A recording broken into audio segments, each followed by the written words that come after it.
Saudi আরবের সাবেক grand মুফতি শেখ আব্দুল আজিজ বিন বাজ ফতোয়া দেন যে মওদুদির সার্বভৌমত্বের তত্ত্ব মুসলমানদেরকে রাষ্ট্রের বিরুদ্ধে বিদ্রোহে ঠেলে দেয়।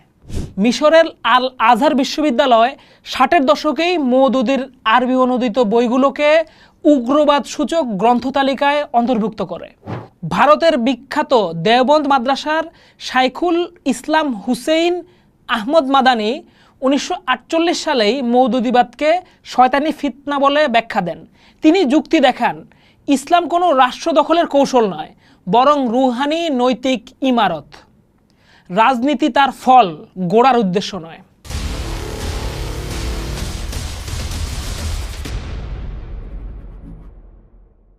সম্প্রতি ঢাকার সোহরাওয়ার্দী উদ্যানে সমাবেশের মাধ্যমে জামাতে ইসলামী বাংলাদেশের রাজনীতিতে তাদের সরব উপস্থিতির জানান দিয়েছে।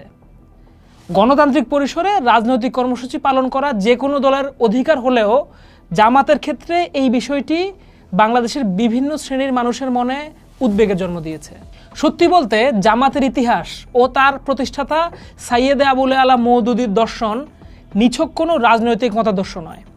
এটি এমন একটা বিপ্লবী মতবাদ যা বিশ্বের যেখানেই শেকড় গেড়েছে সেখানেই বিভেদ আর অসহিষ্ণুতার জন্ম দিয়েছে। 1971 সালে বাংলাদেশে তাদের নৃশংস ভূমিকা এক কলঙ্কিত অধ্যায়। সেই অধ্যায় নিয়ে পোস্টে আমরা অনেক আলাপ করেছি। সেই ইতিহাসকে আজকে বাদ দেই। সেই ইতিহাসকে বাদ দিলেও বিশ্বজুড়ে জামাতে ইসলামের আদর্শ এবং মওদুদিবাদের পথচলা রক্তের দাগে রঞ্জিত। আজকে আমরা তথ্য প্রমাণের ভিত্তিতে বোঝার চেষ্টা করব কেন জামাতের এই পুনরুত্থান বাংলাদেশের ভবিষ্যৎ নিরাপত্তার জন্য একটা অশনি সংকেত হতে পারে। প্রথমেই জামাতে ইসলামের প্রতিষ্ঠাতা আবুল আলা মওদুদির দর্শন অর্থাৎ মওদুদিবাদকে বুঝতে হবে।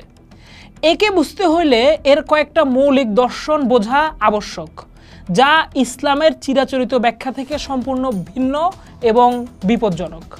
মওদুদির দর্শনের প্রথমেই রয়েছে তাওহীদুল হাকিমিয়া অর্থাৎ আল্লাহর একচ্ছত্র সার্বভৌমত্ব। মওদুদি এই তত্ত্ব প্রচার করেন যে সার্বভৌমত্ব বা আইন প্রণয়নের ক্ষমতা একমাত্র আল্লাহ তাআলার।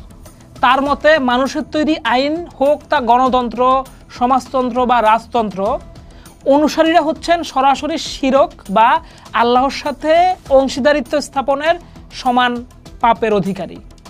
এই যুক্তিতে যে কোনো গণতান্ত্রিক রাষ্ট্র যেখানে জনগণ বা সংসদ আইন তৈরি করে তা একটি তাগুকি বা শয়তানি ব্যবস্থা। এর বিরুদ্ধে বিদ্রোহ করা ও তাকে উৎখাত করা প্রতিটি মুসলমানের ঈমানি দায়িত্ব। মওদুদি এছাড়াও জিহাদের বিপ্লবী ব্যাখ্যা দিয়ে থাকেন। ইসলামে জিহাদ মূলত আত্মরক্ষা বা নিপীড়নের বিরুদ্ধে সংগ্রাম হলেও মওদুদি একে এক চিরস্থায়ী রাজনৈতিক যুদ্ধ হিসেবে ব্যাখ্যা করেন। তার বই জিহাদে তিনি পরিষ্কারভাবে ঘোষণা করেন, ইসলামের উদ্দেশ্য হচ্ছে সমস্ত শাসনের মূল উৎখাত করে তার জায়গায় ইসলামী শাসন প্রতিষ্ঠা করা। তার চূড়ান্ত লক্ষ্য বিশ্বব্যাপী বিপ্লব। এই দর্শন অনুযায়ী বল প্রয়োগে রাষ্ট্র ক্ষমতা দখল করে ইসলামী শাসন প্রতিষ্ঠা করাই জিহাদের মূল লক্ষ্য। মওদুদি আধুনিক জাহিলিয়াতের কথা বলেন। মওদুদি আধুনিক বিশ্বকে দুটি শিবিরে ভাগ করেন, দারুল ইসলাম অর্থাৎ ইসলামের ভূমি ও জাহিলিয়াত অর্থাৎ অজ্ঞানতার যুগ। তার চোখে জাতীয়তাবাদ, ধর্মনিরপেক্ষতা এবং পশ্চিমা সভ্যতা সবই আধুনিক জাহিলিয়াতের অংশ। এই আমরা বনাম ওরা বিভাজন মুসলমানদের মধ্যে অন্য ধর্মের মানুষ এবং ভিন্ন মতের মানুষের প্রতি স্থায়ী ঘৃণা ও শত্রুতার জন্ম দেয়, যা সাম্প্রদায়িক সহিংসতাকে উস্কে দেওয়ার জন্য একটা উর্বর ক্ষেত্র তৈরি করে। এই ধারণাগুলো মওদুদিবাদী সহিংসতার মূল চালিকা শক্তি। এর প্রথম ও সবচেয়ে ভয়াবহ প্রয়োগ দেখা যায় খোদ পাকিস্তানে। মওদুদিবাদের আতুড়ঘর পাকিস্তান তার জন্মের পর থেকেই এই মতবাদের বিষাক্ত ফল ভোগ করে আসছে। পাকিস্তান প্রতিষ্ঠার মাত্র 6 বছরের মাথায় জামায়াতে ইসলামী আহমদিয়া সম্প্রদায়কে অমুসলিম ঘোষণার দাবিতে দেশব্যাপী আন্দোলন শুরু করে। মওদুদি নিজে কাদিয়ানি মাসালা নামের একটা উস্কানিমূলক পুস্তিকা লিখে একটা দাঙ্গায় ঘি ঢালেন। ফলস্বরূপ পাঞ্জাব প্রদেশে ভয়াবহ সহিংসতা ছড়িয়ে পড়ে। আহমদিয়াদের বাড়িঘর, ব্যবসা প্রতিষ্ঠান লুট করা হয় এবং অগ্নিসংযোগ করা হয়। বেসরকারি হিসাবে এই দাঙ্গায় প্রায় 2000 মানুষ নিহত হয়। পরিস্থিতি এতটাই ভয়াবহ হয়ে উঠেছিল যে লাহোরে সামরিক আইন জারি করতে হয়। দাঙ্গায় উস্কানি দেওয়ার অভিযোগে সামরিক আদালত মওদুদীকে মৃত্যুদণ্ডে দণ্ডিত করে, যা পরে বিদেশি চাপে কমানো হয়। এই ঘটনা প্রমাণ করে মওদুদিবাদ শুরু থেকেই পাকিস্তানের সাম্প্রদায়িক রক্তপাতের জন্ম দিয়েছিল। 1971 সালের বাংলাদেশ গণহত্যায়ও দেখা যায় জামাত বাংলাদেশের মুসলমানদের হিন্দু, কমিউনিস্ট, ভারতের দালাল ইত্যাদি তকমা দিয়ে নির্মমভাবে হত্যা করে। 1974 সালে তারা পাকিস্তানে আবারও আহমদিয়া বিরোধী আন্দোলন সংগঠিত করে এবং সফল হয়। তৎকালীন প্রধানমন্ত্রী জুলফিকার আলী ভুট্টোর সরকারি সাংবিধানিক সংশোধনীর মাধ্যমে আহমেদিয়াদের রাষ্ট্রীয়ভাবে অমুসলিম ঘোষণা করতে বাধ্য করা হয়। 80-র দশকের শেষের দিকে আফগান যুদ্ধফেরত জিহাদিদের সহায়তায় জামাতে ইসলামী কাশ্মীরের স্বাধীনতাকামী আন্দোলনকে একটি কট্টর ধর্মীয় জিহাদে রূপান্তরিত করে। তাদের সশস্ত্র শাখা হিজবুল মুজাহিদিন কাশ্মীরে ইসলামী শাসন প্রতিষ্ঠার ঘোষণা দিয়ে সংখ্যালঘু হিন্দু পণ্ডিতদের উপর আক্রমণ শুরু করে। 1989-90 সালের মধ্যে কয়েক মাসের ব্যবধানে প্রায় 1 লক্ষ কাশ্মীরি পণ্ডিতকে উপত্যকা থেকে বিতাড়িত করা হয়। মওদুদিবাদের বিভেদকামী দর্শন কাশ্মীরে বহুত্ববাদী সমাজকে ধ্বংস করে, তাকে একটা স্থায়ী সংঘাতের ভূমিতে পরিণত করে, যেখানে কয়েক দশকে 40,000-এর বেশি মানুষ প্রাণ হারিয়েছে। মওদুদিবাদের এই বিপদ নিয়ে শুধু আধুনিক গবেষকরাই নয়, বরং শুরু থেকেই বিশ্বের শীর্ষস্থানীয় ইসলামিক আলেমেরা চিহ্নিত করেছেন এবং কঠোর অবস্থান নিয়েছেন। ইসলামের অন্যতম প্রধান জ্ঞান কেন্দ্র মিশরের আল আজহার বিশ্ববিদ্যালয় 60-এর দশকেই মওদুদির আরবি অনুদিত বইগুলোকে উগ্রবাদ সূচক গ্রন্থ তালিকায় অন্তর্ভুক্ত করে। মিশরীয় কর্তৃপক্ষ 70-এর দশকের শুরুতেই মওদুদির আল জিহাদ ফিল ইসলাম বইটাকে বাজেয়াপ্ত করে সংঘাতময় ব্যাখ্যার কারণে। সৌদি আরবের সাবেক গ্র্যান্ড মুফতি শেখ আব্দুল আজিজ বিন বাজ ফতোয়া দেন যে মওদুদির সার্বভৌমত্বের তত্ত্ব মুসলমানদেরকে রাষ্ট্রের বিরুদ্ধে বিদ্রোহে ঠেলে দেয়। প্রখ্যাত মুহাদ্দিস শায়েখ নাসিরুদ্দিন আল আলবানী তার ছাত্রদের সতর্ক করে দিয়ে বলেন, মওদুদি ও তার অনুসারীরা ইলম নয়, বিবাদ বাড়াচ্ছে। সত্যিকারে জ্ঞান চাইলে এই পথ এড়িয়ে চলো। সালাফি গবেষক শায়খ সাফিউর রহমান মুবারকপুরী দীর্ঘ প্রবন্ধে মওদুদির হাকেমিয়া কেন্দ্রিক শিরক বোধ উপস্থাপনকে কোরআনের মূল আকিদার বিরুদ্ধে বলে ব্যাখ্যা দেন। তার ভাষায়, মানুষ নির্মিত আইন মানলে শিরক, এই দাবি গোটা উম্মাকে কাফির বানানোর ফাঁদ। মক্কার প্রভাবশালী শায়ক সালেহ আল ফাউজান, শায়েখ সুলেমান আল রুহাইলি সহ আরও অনেক সালাফি স্কলার বিভিন্ন সময়ে জুমার খুতবা ও তাদের বিভিন্ন গ্রন্থে মওদুদির রাষ্ট্রবাদী চিন্তাকে খারিজি মডেল বলে অভিহিত করেছেন। ভারতের বিখ্যাত দেওবন্দ মাদ্রাসার শাইখুল ইসলাম হুসেইন আহমদ মাদানী 1948 সালেই মওদুদিবাদকে শয়তানি ফিতনা বলে ব্যাখ্যা দেন। তিনি যুক্তি দেখান, ইসলাম কোনো রাষ্ট্র দখলের কৌশল নয়, বরং রুহানি নৈতিক ইমারত। রাজনীতি তার ফল, গোড়ার উদ্দেশ্য নয়। অন্যদিকে বেরলভী ধারার আল্লামা আহমেদ সাইদ কাজমি তার বিখ্যাত গ্রন্থ ফিতনাই মওদুদিয়াতে দেখান যে মওদুদি সাহাবাদের সমালোচনা করে মুসলিম উম্মার ঐক্যে ফাটল ধরিয়েছে। পাকিস্তানের ন্যাশনাল মজলিসি তাহফুজ ই খাতমে নবিয়তের বেরলভী স্কলাররা 2010 সালে সরকারি সমন জারি করিয়ে মসজিদের গ্রন্থাগার থেকে মওদুদির বই অপসারণ করান। তারা যুক্তি দেখান সেগুলোতে জিহাদি উগ্রবাদী উস্কানি রয়েছে।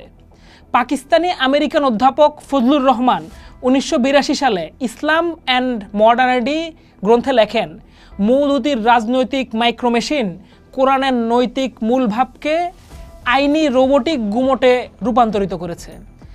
এতে ইসলামের মূল ভিত্তি লা ইকরাহ ফিদ্দিন, দিনের ব্যাপারে কোনো জবরদস্তি নাই, এই ধারণা নস্যাৎ হয়ে যায়। মিশরীয় আমেরিকান ইসলামী স্কলার খালেদ আবু আল ফাদল তার দ্য গ্রেট থেফটে মওদুদি ঘটনাকে অথরিটেরিয়ান ইসলাম বলেছেন। তিনি বলেছেন, এটি করুণাভিত্তিক ইসলামের হৃদয়কে চুরি করেছে, বাদ রেখেছে বহুত্ববাদকে। ভারতীয় চিন্তক মাওলানা ওহিদুদ্দিন খান the political interpretation of Islam গ্রন্থে মওদুদির বিপ্লবী এজেন্ডাকে ইসলামের বিধান বহির্ভূত রাষ্ট্রকেন্দ্রিক বিকৃতি বলেন। তার দৃষ্টিতে মওদুদির নস্টালজিয়া মানুষকে আসল ইবাদত সংস্কৃতি থেকে সরিয়ে দেয়। পাকিস্তানের পাঞ্জাবে 2008-এ সুন্নি সংগঠন তানজিম ই আহলে সুন্নাতের সুপারিশে ওয়াকফ ডিপার্টমেন্ট মসজিদের লাইব্রেরি নির্দেশিকায় মওদুদির বইকে এ মানের সন্ত্রাসী সাহিত্য বলে তালিকাভুক্ত করে। এই উদাহরণগুলো প্রমাণ করে যে সালাফি, দেওবন্দি, বেরলভি এবং আল আজহার বিশ্ববিদ্যালয়ের মতো ইসলামের প্রধান প্রধান ধারার আলেমেরা একযোগে মওদুদিবাদের আদর্শকে বিচ্যুতি ও বিপজ্জনক বলে সতর্ক করেছে। অনেকে হয়তো জানেন না, আজকের মুসলিম ব্রাদারহুডকে একটা স্বতন্ত্র সংগঠন মনে হলেও এর আধুনিক বিপ্লবী রূপান্তরের পিছনে মওদুদিবাদের গভীর প্রভাব রয়েছে। এই সংযোগের মূল কাণ্ডারি ছিলেন ব্রাদারহুডের তাত্ত্বিক গুরু সাইয়েদ কুতুব। মিশরের কারাগারে থাকাকালীন সময়ে কুতুব মওদুদির লেখার সঙ্গে পরিচিত হন এবং তার দ্বারা গভীরভাবে প্রভাবিত হন। তিনি মওদুদির হাকিমিয়া, জাহিলিয়াত এবং বিপ্লবী জিহাদের ধারণাগুলো গ্রহণ করে সেগুলোকে আরও চরম রূপ দেন। কুতুবের বিখ্যাত বই মাআলিম ফিত তারিখকে মওদুদিবাদী দর্শনের চরমপন্থী সংস্করণ বলা যায়। এই আদর্শিক রূপান্তরণের ফলেই মুসলিম ব্রাদারহুডের এক বড় অংশের প্রতিষ্ঠাতা হাসানার বান্নার সামাজিক সংস্কারের পথ ছেড়ে মুসলিম ব্রাদারহুড রাষ্ট্র ক্ষমতা দখলের সহিংস বিপ্লবী পথে পরিচালিত হয়। 2016 সালে আল আজহার বিশ্ববিদ্যালয় যখন মুসলিম ব্রাদারহুডের যোগদানকে হারাম বলে ঘোষণা করে ফতোয়া দেয়, তখন তা প্রকারান্তে মওদুদিবাদী বিপ্লবী দর্শনের বিরুদ্ধেই একটা রায় হিসাবে দেখতে হয়। মওদুদিবাদের প্রভাব পাকিস্তান বা মধ্যপ্রাচ্যে সীমাবদ্ধ থাকেনি, এটা একটা বৈশ্বিক মহামারীর মতো ছড়িয়ে পড়েছে, যার ফল সর্বত্র রক্তক্ষয়ী হয়েছে। আলজেরিয়ায় কালো দশক 1991 সালে আলজেরিয়ার নির্বাচনে ইসলামপন্থী দল ইসলামিক সেলিব্রেশন ফ্রন্ট এফআইসি জয়ের পথে থাকলে সেনাবাহিনী তা বাতিল করে। এফআইসির সশস্ত্র শাখা আর্মড ইসলামিক গ্রুপ সরকারের বিভিন্ন কর্মকাণ্ডের বিরুদ্ধে জিহাদ ঘোষণা করে। মওদুদিবাদী দর্শনে বিশ্বাসী এই গোষ্ঠীটি কেবল সেনাবাহিনী নয়, সাধারণ নাগরিক, সাংবাদিক এবং নারী শিশুকেও কাফির আখ্যা দিয়ে হত্যা করে। এই নৃশংস গৃহযুদ্ধে প্রায় 2 লক্ষ মানুষ প্রাণ হারায়। পশ্চিম আফ্রিকার কুখ্যাত সন্ত্রাসী গোষ্ঠী বোকো হারাম এর মূল দর্শনেও আছে মওদুদিবাদের প্রভাব। পশ্চিমা শিক্ষা হারাম স্লোগান দেওয়া এই গোষ্ঠীটির লক্ষ্য নাইজেরিয়ার গণতান্ত্রিক সরকারকে তাগুক আখ্যা দিয়ে উৎখাত করা। তাদের হাতে এই পর্যন্ত 15,000-এরও বেশি মানুষ নিহত হয়েছে এবং লক্ষ লক্ষ মানুষ বাস্তুচ্যুত হয়েছে। দক্ষিণ পূর্ব এশিয়ার সন্ত্রাসী সংগঠন জামাতুল ইসলামিয়া অর্থাৎ জেআই এর নেতারা মওদুদি ও ব্রাদারহুডদের কুতুবের লেখা দ্বারা সরাসরি অনুপ্রাণিত। 2002 সালে তারা বালি দ্বীপে ভয়াবহ বোমা হামলা চালিয়ে 202 জন নিরপরাধ মানুষকে হত্যা করে। তাদের লক্ষ্য ছিল সশস্ত্র পন্থায় খিলাফত প্রতিষ্ঠা করা। দেখেন, আমরা এইসব আলাপে কিন্তু 1971 মুক্তিযুদ্ধ বা পরবর্তী সময়ে বাংলাদেশের সহিংসতার কথা আনি নাই। আসল কথা হচ্ছে, জামায়াতে ইসলামী যখন বাংলাদেশে আবারও গণতান্ত্রিক অধিকারের কথা বলে, তখন তাদের বিশ্বজুড়ে বিস্তৃত রক্তাক্ত ইতিহাসকে উপেক্ষা করা আত্মঘাতীমূলক। আমরা জামাতের অন্তর্ভুক্তিমূলক আলাপগুলোকে শ্রদ্ধা জানাই, কিন্তু সোহরাওয়ার্দী উদ্যানে তাদের সমাবেশ নিছক একটা রাজনৈতিক কর্মসূচি এভাবে ভাবাটা উচিত হবে না। যে আদর্শ পাকিস্তানের সাম্প্রদায়িক দাঙ্গা ও জাতিগত শুদ্ধি অভিযান চালিয়েছে, যে দর্শন দ্বারা অনুপ্রাণিত হয়ে আলজেরিয়ায় লক্ষ লক্ষ মানুষ নিহত হয়েছে, এবং যে মতবাদ আজও বোকো হারাম ও অন্যান্য সন্ত্রাসী গোষ্ঠীকে রসদ জুগিয়ে চলছে, সেই আদর্শের ধারা একটি দল বাংলাদেশে পুনরুত্থিত হলে বাংলাদেশের জন্য তা হবে একটা আশনীয় সংকেত।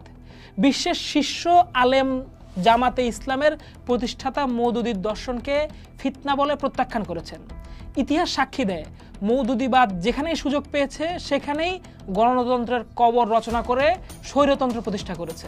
তাদের রাজনৈতিক ভাষার আড়ালে লুকিয়ে থাকা চরমপন্থী এজেন্ডা সম্পর্কে অসতর্ক থাকার অর্থ হলো দেশের ভবিষ্যৎকে এক ভয়াবহ ঝুঁকির মুখে ঠেলে দেওয়া। বাংলাদেশের মানুষ শান্তি, সম্প্রীতি ও বহুত্ববাদী বিশ্বাসী। এই মূল্যবোধগুলোকে রক্ষা করার জন্যই জামাতে ইসলামের আদর্শিক বিপদ সম্পর্কে সচেতন থাকা এবং তাদের বিষয়ে সর্বোচ্চ সতর্কতা অবলম্বন করা অপরিহার্য। ইতিহাস থেকে শিক্ষা না নিলে তার পুনরাবৃত্তি অনিবার্য। আর মওদুদিবাদের পুনরাবৃত্তির মূল্য সর্বদা রক্ত দিয়েই বিশ্ববাসীকে শোধ করতে হয়েছে। পোস্ট দেখুন, ভাবুন, করুন। থাকুন পোস্টের সাথে।